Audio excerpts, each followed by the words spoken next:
জগতের কাছ থেকে কৃপা চাইবেন না, যদি কৃপা চাইতে হয় তার কাছ থেকে চান। তার কৃপার ভান্ডার এখনো খালি হয়নি।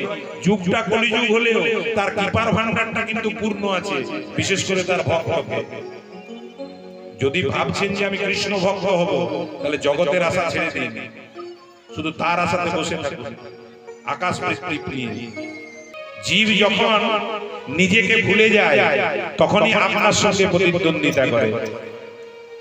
খেয়াল রাখবেন, যত মহানী আপনি হন, দুজনের সঙ্গে টক্কর নিতে যাবেন না।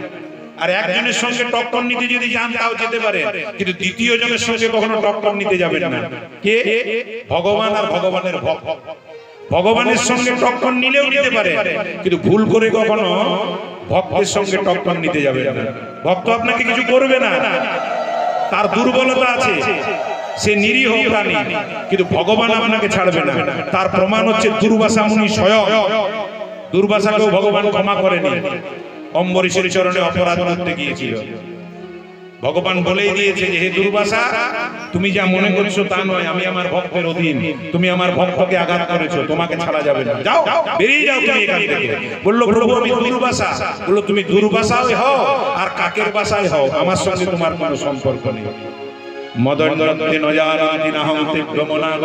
আমি আমার ভক্তকে ছাড়া কিছু জানি না, আমার ভক্ত আমাকে ছাড়া কিছু জানে না, বেরিয়ে যাও এখান থেকে।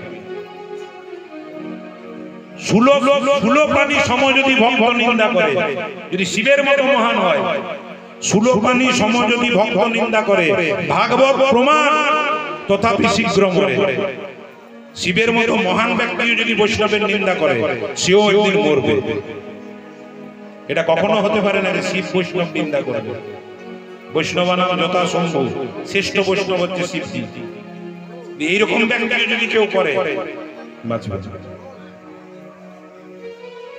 এই জন্য খেয়াল রাখবেন, ভক্ত কৃপা অনুগামিনী সভগবত কৃপা। ভক্ত যদি আপনাকে কৃপা করে, ভগবানের কৃপা হয়ে গেল। কিন্তু মহৎ চরণে যদি হয় অপরাধ, মহা ভজনেতে পড়ে যায় বা বৈষ্ণব অপরাধ যদি উঠে হাতে মাতা, উপারে বা চিন্ডি তার শুকি যায় পাতা, তবে মালি যত্ন করি করে আবরণ, অপরাধ হস্তির জয়সে না হয় উদ্গম। চৈতন্য চরিতামৃত বর্ণনা।